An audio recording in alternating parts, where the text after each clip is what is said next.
Assalomu alaykum, hurmatli talabalar.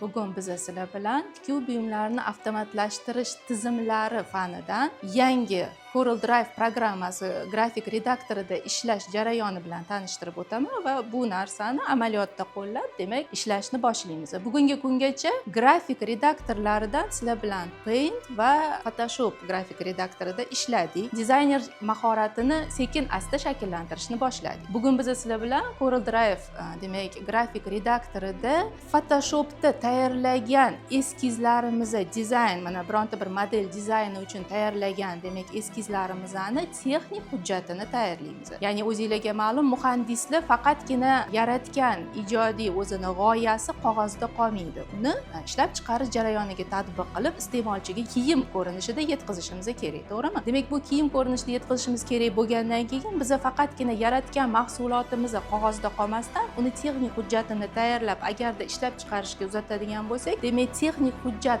asosida davom etadi jarayon va keyin iste'molchiga yetib boradi. Bizning qo'limizda, demak, kiyimimizning eskizi mavjud, Photoshopda yaratgan eskizlaringlar mavjud. Endi mana shu eskiz asosida biz texnik hujjat tayyorlaymiz. Buning uchun bizga kiyimimizning tashqi ko'rinishi, ya'ni oldi ko'rinishi va orqa ko'rinishi kerak bo'ladi. Texnik hujjatda yana nima bo'ladi? Texnik eskiz bo'ladi, ya'ni o'sha asosiy modelimizni bu yerda ahamiyat berayotgan bo'lsak, rangda, ya'ni mato fakturasi ko'rsatilgan. Texnik eskizda esa oq-qora rangda texnologik ishlov berish choklari keltirilgan. Ya'ni qaysi uzelga, kiyimni qaysi bo'lagiga qaysi chok turini qo'llagan holda ishlov berish ko'rsatilgan. Va keyingi varog'imizda, demak, bu yerda bizda konfeksion xarita. Ushbu ishlab chiqarilishi kerak bo'lgan model uchun tavsiya qilinadigan asosiy mato, astarlik mato, qotirma, o'zingizlarga ma'lum, demak, kiyim assortimentidan kelib chiqqan holatda bu aksessuarlar bo'lishi mumkin, furnitura bo'lishi mumkin. Undan tashqari ichki choklarni biriktirish uchun iplar, bezak, bahiya qator uchun maxsus iplar yoki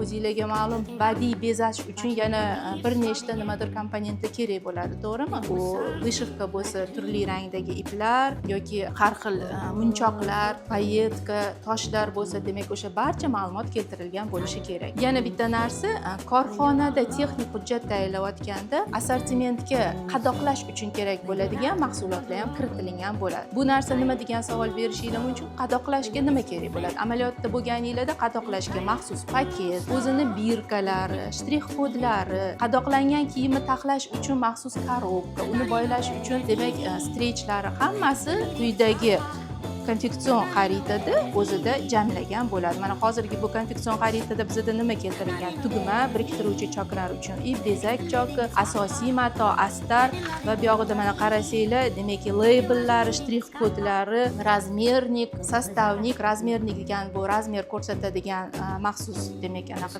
ko'rsatma, sastavnik degani bu kiyimimiz uchun tavsiya qilinadigan matoning tolabiy tarkibi, demak, barcha ma'lumotlar kiritilgan bo'ladi. Hozir ushbu jarayonni boshlaymiz. CorelDRIVE programmasida ishlashni boshlang'ich, demak, ma'lumotlari sizlarga yetkazilgan. Umumiy CorelDRIVE ish paneli sizlarga yetkazilgan. Bu narsa bilan tanishsizlar. Sizlarga vazifa berilgan.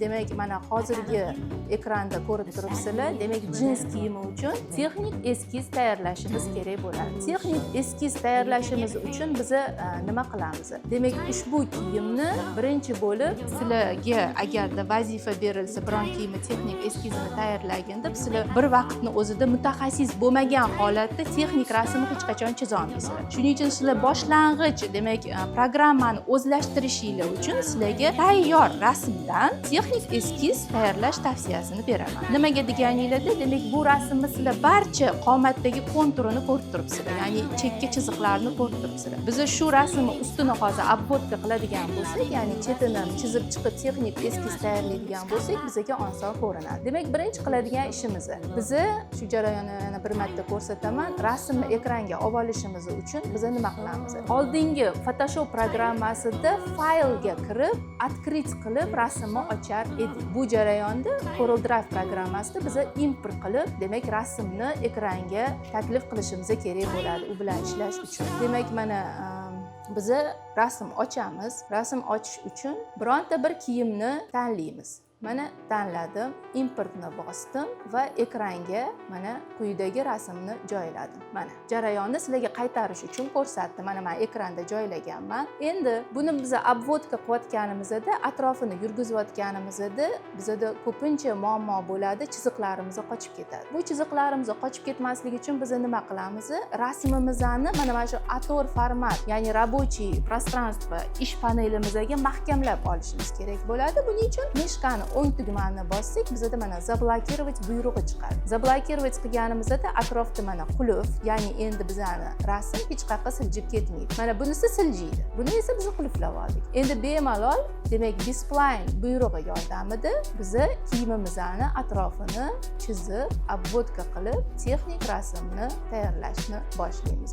Demak, mana hurmatli talabalar, obvodka qildim, ya'ni atrofini chizib chiqdim. Endi obyekt funksiyasini buyrug'ini tanlab turib, mana atrofini chizib chiqqan texnik rasmimni oldim. Mana quyida texnik rasmimiz tayyor bo'ldi.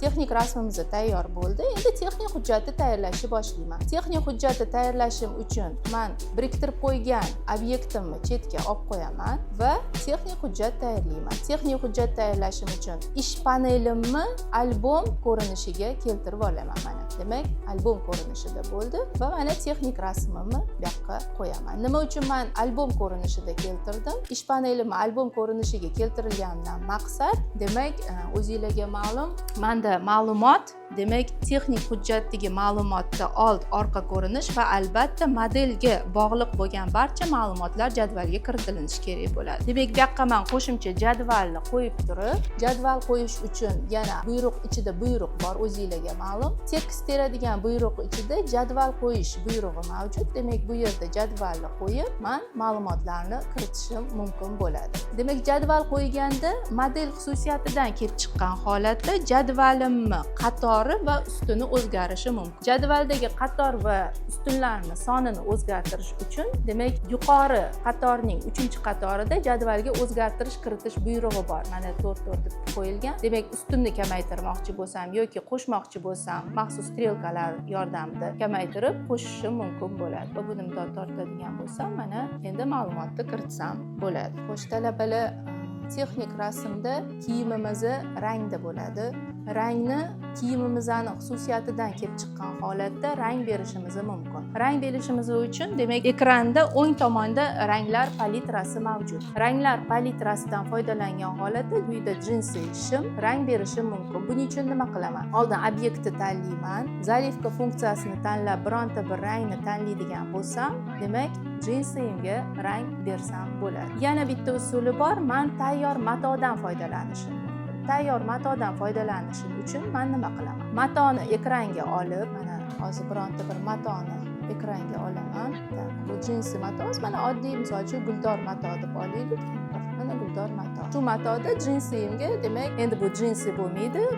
Agarda guldor mato qo'yadigan bo'lsam, bu matoni qo'yishim mumkin. Ushbu matoni qo'yishim uchun men ahamiyat beraman, birinchi bo'lib matoyimni o'lchami kiyimni o'lchamiga mos bo'lishi kerak. Demak, hozirgi paytda mana bundoq qo'yadigan bo'lsam, matoyim nisbatan kaltaroq bo'lib qoldi. Yana bundoq cho'zaman. Mana matoyim, birinchi matoyimni belgiladim, obyektga kirdim, power clubni tanlab turib, pomestit va frame qilib agarda tanlasam, mana menda ishimim shu matoni fakturasida bo'ldi. Demak, bu narsa sizlarning o'zingizlarning ijodiy mahoratingizga bog'liq. Xohlasanglar bir rangli, sidirg'a rangli, xohlasanglar internetdan biron bir mato olib uni qo'llashinglar mumkin bo'ladi.